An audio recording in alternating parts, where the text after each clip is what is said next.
Hey, strategic wealth preservation investors and followers. It's Chris Vermeulen from thetechnicaltraders.com with the technical take on the stock indices and where I think gold, silver, and the dollar are headed. Now, if we take a look here on the left, we have a 30-minute chart, the last more or less a week and a half, 2 weeks of the S&P 500. On the right-hand side of the chart, we have got the daily chart of the S&P 500, which we can see recently we've seen the stock market break to new all-time highs. We've seen the shorts start to cover. We've seen people get overly bullish. FOMO investors, meaning anybody who's missed this last bounce, now that we're at all-time highs, people are piling in and they want to get into the stock market for the next move higher. Now, we do have sentiment extremes starting to take place. If we take a look at this 30-minute chart, we can see how the stock market went from an oversold territory where the market shook out investors and then it screamed to the upside and broke out to new highs. While money was piling into the stock market as a renewed kind of energy there, we've seen the opposite with gold. We've seen gold for the same time frame. Gold has been moving down and to the right. And typically money flows around through the markets. If one asset is going up in value, that money's got to come from somewhere else. And it's been moving out of the precious metals space a little bit over the past few weeks. So money wants to go to risk on assets and not so much gold and silver. With that being said, we are getting close to a very unique situation, which if we take a look back at 2007, now on the left here, the candlestick chart with the red and green is the S&P 500. This is back in 2000. And we saw the stock market go and pierce to nominal new highs. And gold was also trading up near all-time highs or at all-time highs. Well, we have the same scenario unfolding right now in the stock market. We've hit some new all-time highs with stocks, and gold has been trading up and outperforming everything else as well. So we definitely have money moving into the defensive sector overall in the grand scheme of things. Now, these are the weekly charts going back, but we have a very similar situation unfolding in terms of what could happen. And I believe the stock market, everyone's getting bullish, yet we are seeing signs that the stock market might be actually putting in a significant major top. And if that happens, you can see what happened in 2008. If I start to move this forward, you can see the stock market within a couple weeks of hitting new all-time highs started to actually sell off in a big way.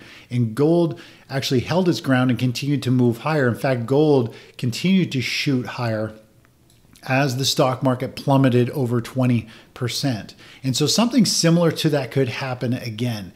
And eventually, though, when the stock market does get into a deep enough correction, then gold will eventually get pulled down. Let me just squish this down here.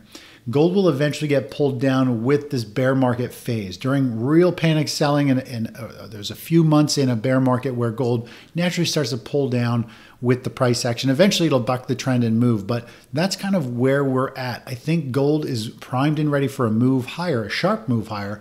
In fact, if we look at the chart of gold here and use Fibonacci extensions, which is a very powerful way to project where the momentum should run, this pattern is telling us we should see gold run to roughly $3,726 is the first level. Now, this is gold. If you know Fibonacci ratio, the 618 is called the golden ratio. This is the level that's where we should see price hit probably over the next 1 to 2 months.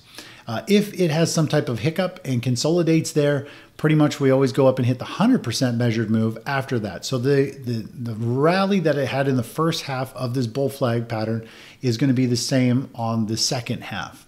And so we're looking at potentially 4,100 for gold. And that could mean the stock market starts to stall out, the stock market starts to sell off, and people move their money out of gold and they start going back into gold they move their money out of the stock market to protect it, and they start moving it back into gold, and gold takes off as the stock market puts in a major top. Now, silver is very similar chart pattern.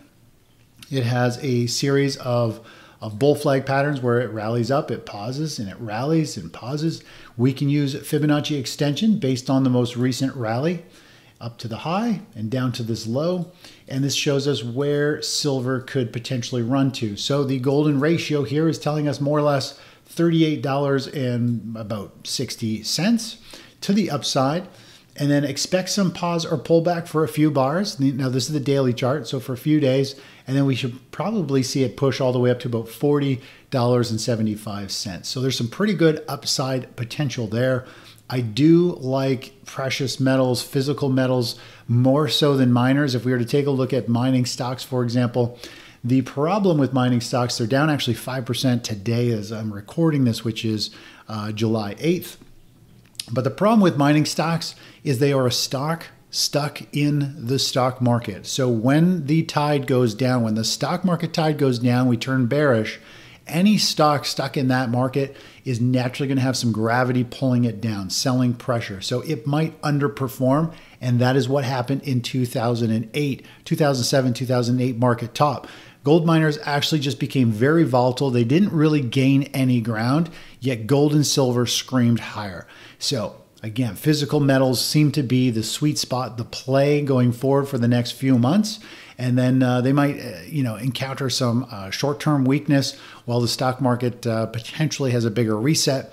And then I do think we're going to go into a super cycle for gold, which eventually we'll see gold skyrocket a whole lot higher. But we'll let the market just play out, finish this next move, and then we'll see how things go from there. But this is definitely an opportunity, a launch pad for both gold and silver to have some pretty nice gains. If we were to take a look at the price action for here, we're looking at about 23% upside for gold.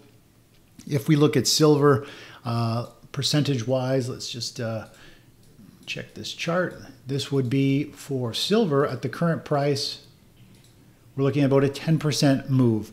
And so this is one thing that I've been mentioning here on our previous quarterly reports with you guys, is that gold is the best opportunity. Not only does it have the highest probability of playing out and hitting the targets, which it's just been hitting target after target for us. If we look back on these charts and zoom out, we've hit a series of these measured moves in the market. It came up, hit a measured move, hit another, another measured move. It hit another measured move. It's hit another one here. And of course, I just drew the next ones to the upside up around that 41 level. So that is kind of where what I'm thinking going forward for gold. You should be holding physical metals. Don't try and get fancy with miners. They might cost you a lot of money. But physical gold is the kind of the best ultimate way, especially with what's going on with the US dollar, which I didn't actually put in here. Let me just pull this up real quick. So take a look at the 2007 chart. Now I'm going to pull up the dollar. Take a look at the dollar index. The green line is the dollar index. The dollar was out of favor. It went free fall mode. Nobody wanted the dollar. They hated it back in 2007.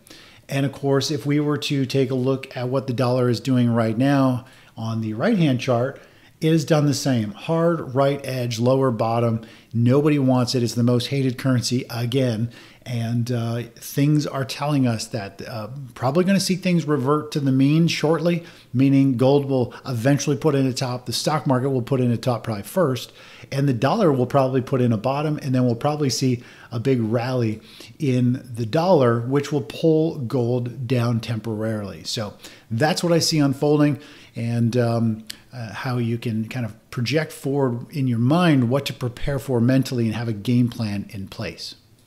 And just a reminder, if you like what I'm showing you here, the technical analysis and showing what the charts are pointing to for pricing, you can always go to my website, thetechnicaltraders.com. My whole goal is to help you protect and grow your wealth. We focus on protection first and growth second. But if you focus on not taking losses, the growth actually becomes even bigger and faster than most other strategies. And so that's what I share here at The Technical Traders. Again, if you're interested in technical analysis, you can get my book, Technical Trading Mastery. It's #1 bestseller for online trading and how to manage risk and positions and read charts. And of course, you can follow me on YouTube at The Technical Traders if you want daily market analysis, be up to speed on all asset classes and individual stocks. Anyways, take care. Bye-bye.